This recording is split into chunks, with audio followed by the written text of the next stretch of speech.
guys, this way. Hey guys, so we're out in the mountains today, about to go for another pony hike, and I thought I might take this opportunity to answer some frequently asked questions about our pony hiking. Pascal, come on. This way, guys. I might end up having to voice over this video because it's pretty windy, so I'll catch you on the voiceover. Pascal!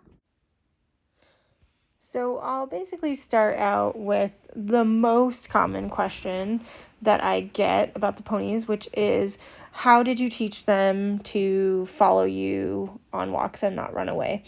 And I guess that's sort of a multi-part answer. So in general, I would say that this kind of activity, so a group walk, wandering around, looking at things, attempting to roll in the snow, as Pascal is doing here. It was a little rough for him because the snow had melted a bit and then iced back over, so it wasn't quite the right rolling spot.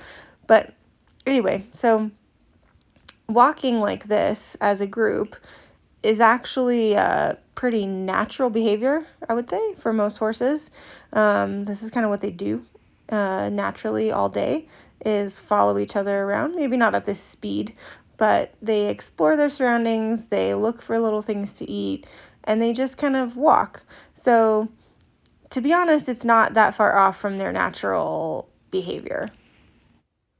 And then, essentially the answer to the question, besides that this really isn't something that's too difficult for them to conceptualize as horses, is that they get reinforced every time they come back and check in with me. So you'll see that quite a lot in this video, is them sort of wandering off and then circling around after they get just a little bit of a distance away. It's not a super natural thing either for horses to wander away from the herd. So they stay pretty close. And then when they come back, as you're seeing here, they get some alfalfa pellets, which is my usual walking reinforcement. So they are positively reinforced every time they come back to me.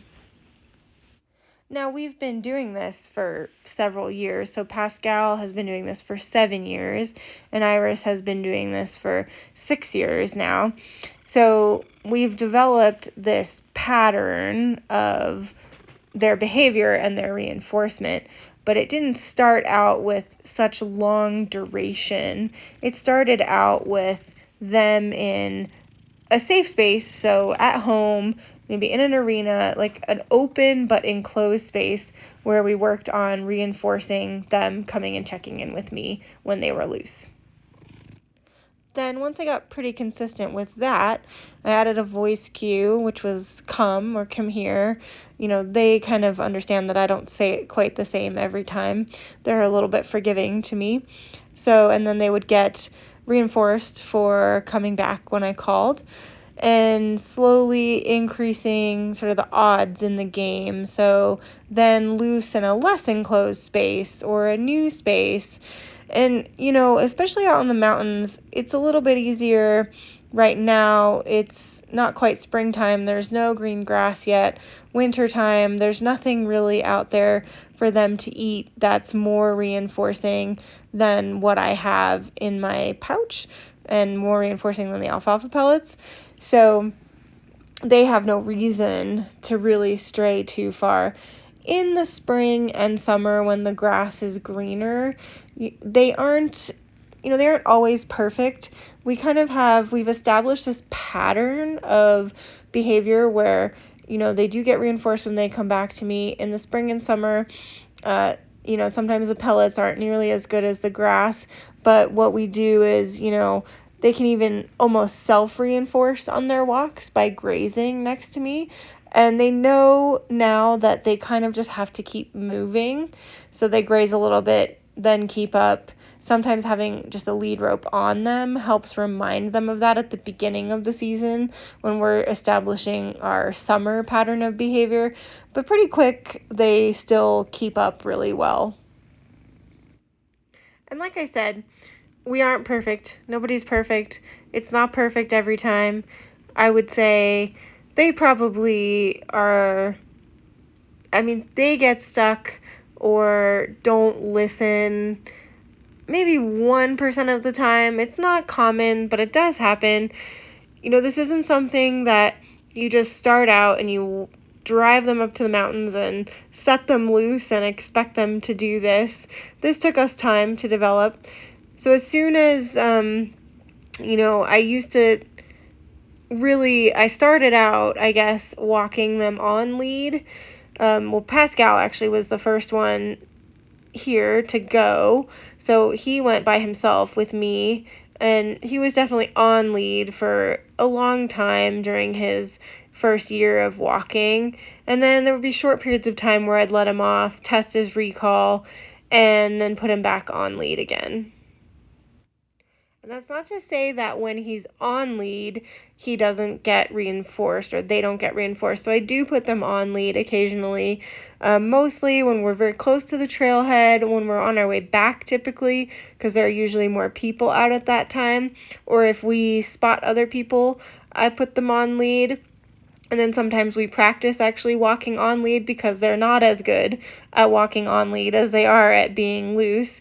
They're just so used to kind of doing their own thing and having their own space that they struggle a little bit with being contained. So sometimes we actually practice walking on lead, and they still get reinforced when they do what I consider the correct thing on lead as well as off lead. And that brings us into kind of the next question that I get asked quite often, which is, do you ever worry about them running into dogs or other dangerous animals? So dangerous wild animals, not so much. I mean, the wild animals tend to keep their distance from people. I mean, sure, they're certainly, like, you can spot elk and moose probably would be the most frequent thing that I see. Sometimes coyotes. Moose, we keep a good distance from moose. The moose do stop and watch us, and Iris is actually the one who always sees the moose before any of us see it. And we don't, if we see a moose somewhere where we're gonna get in its way and prevent it from getting out of the way to where it feels threatened, we turn around and go the other way. We don't necessarily mess with that. Normally, we're at quite a distance from them. The thing that probably occurs more commonly is domesticated dogs. And it's not that I don't worry about it. I definitely do. There's a couple of times where we've run into some off-leash dogs, and it's been what I would call kind of a close call. Once I did have to put myself between a dog and Iris. So many of the off-leash dogs that we see are dogs that we see often, and they're actually pretty good. But there are some that will chase the ponies, and so usually we kind of keep an eye out. I keep an eye ahead and behind me at all times. Iris, again, will typically alert to somebody in the vicinity. And on this walk that we're watching now, there was a dog that we didn't run directly into them, but we kind of skirted by them closely a couple of times. And typically if I know there's a dog ahead, I will put them on leash and step off the trail and let them pass. We haven't, thankfully, had any big wrecks with dogs. One of the things is that we go very early in the morning, typically. So Pascal cannot sweat. He has a condition called anhydrosis, and you would think that's not that big of a deal in the winter, but actually it can be quite warm in the winter here with the sun. And so even in the winter, we tend to go either first thing in the morning or at the end of the day. Also, my work schedule is very different. So sometimes I work at night, sometimes I work on the weekend, sometimes I work during the week. But a lot of times we try to avoid some of the peak hours. So we'll typically go on a weekday. If we go on the weekends, we go first thing in the morning. And usually we're the first vehicle in the parking lot. That's why I say often when we get back to the trailhead is when there's more people. So we don't actually run into people too much. And people with dogs who don't behave around horses are generally also good at avoiding us. We do very occasionally, especially in the summer, run into people riding horses, and I'm very careful to try to spot them early. Again, Iris really helps with that. The ponies don't go up to them. They're fine with me and themselves, but I do always worry a little bit when they're kind of running around that they might scare a horse and I get somebody unfortunately bucked off.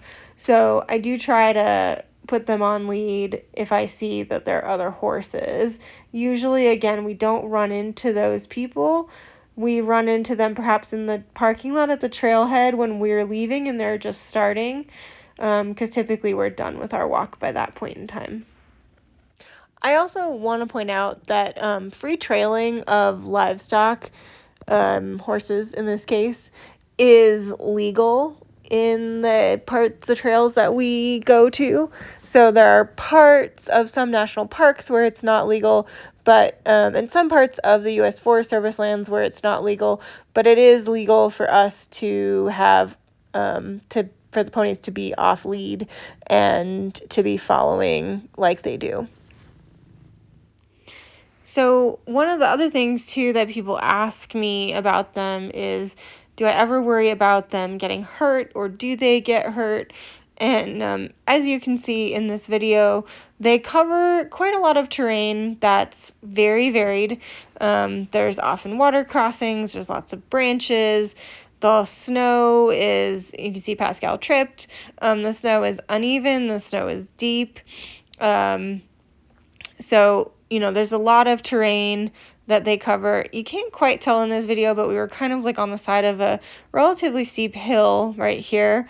And there's Iris looking down across this rock, trying to figure out the best way to get down. We decided that it wasn't straight ahead in that situation. But lots of branches and, obviously, like, I always worry about them getting hurt in some way. So I do carry a pack with bandage material, enough bandage material that I could create a splint out of a piece of wood if needed, like if we did have a really catastrophic injury like a broken leg.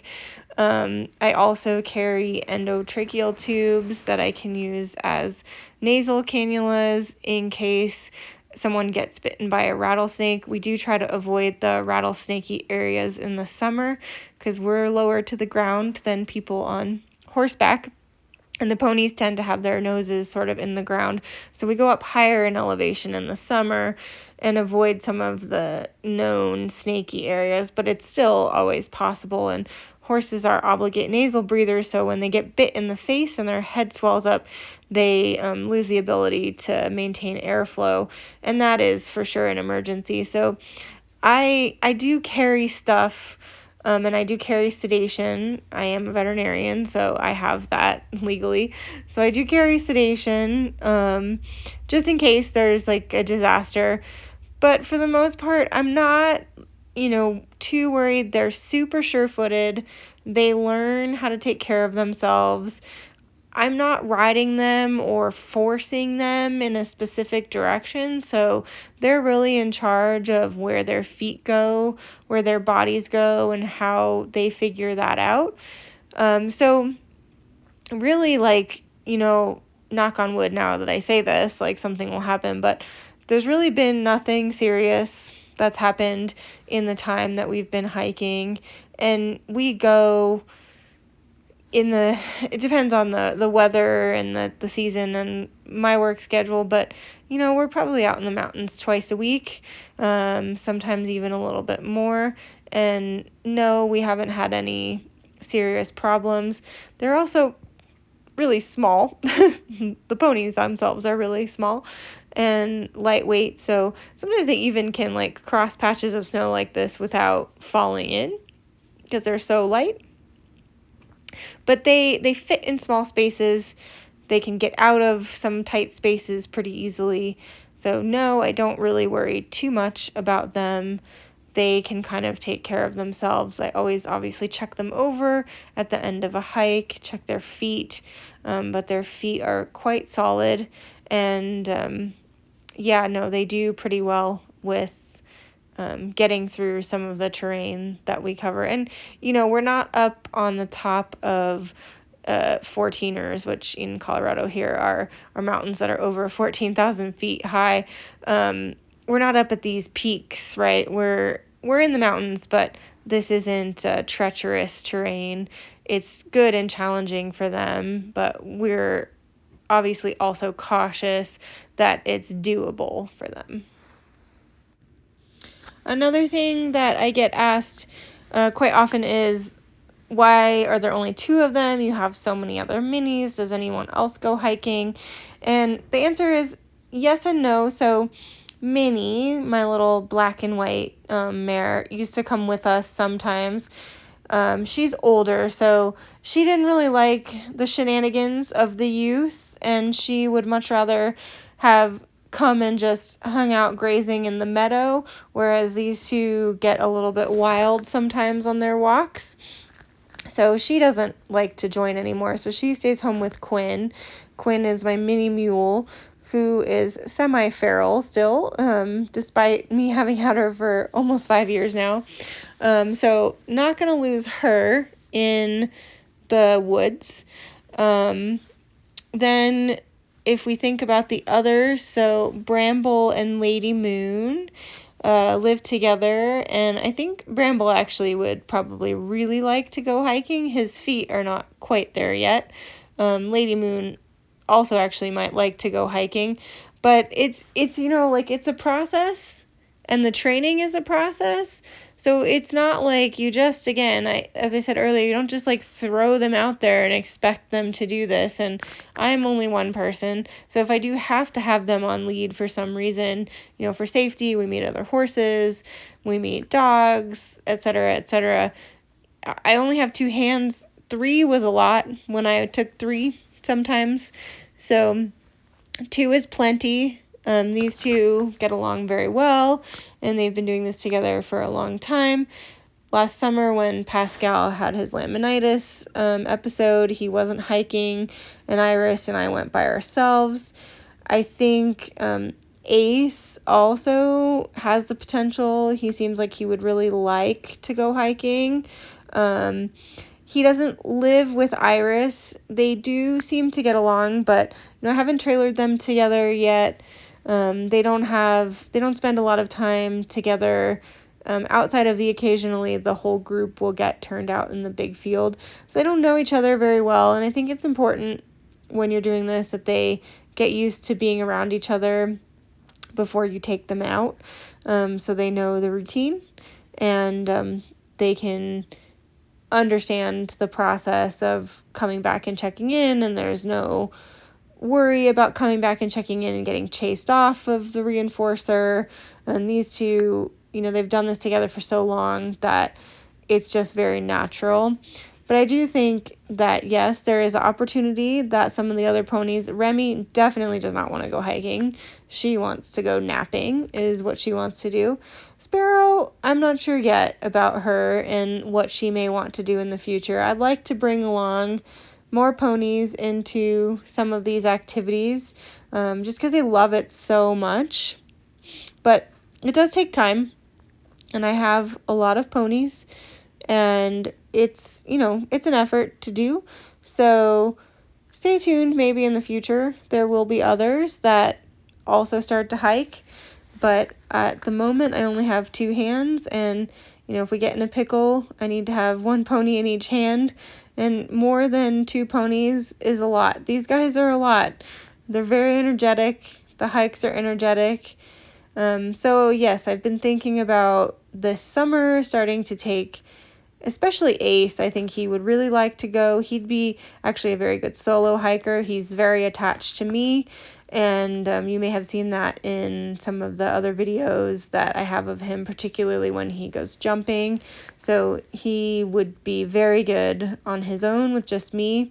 So I think we'll probably do that a little bit. It's one of those things too where I go, oh yeah, I'll do this when I have some extra time, and it always seems like, oh, in another month I'll have extra time. In another month I'll have extra time because something will be less busy. It's never less busy. That is a true statement. It's never less busy. It's always just busier. There's always something next month. So maybe it's possible we'll be bringing up more ponies, but for now, these are the two. So that kind of brings us to the end of the hike here. The ponies are actually very close to the trailhead in this part of the video, about to get loaded back up. Thanks for watching, and I hope that you enjoyed learning a little bit more about the ponies and how they hike. And I will see you back on the channel for another vlog soon. Thanks, guys. Bye.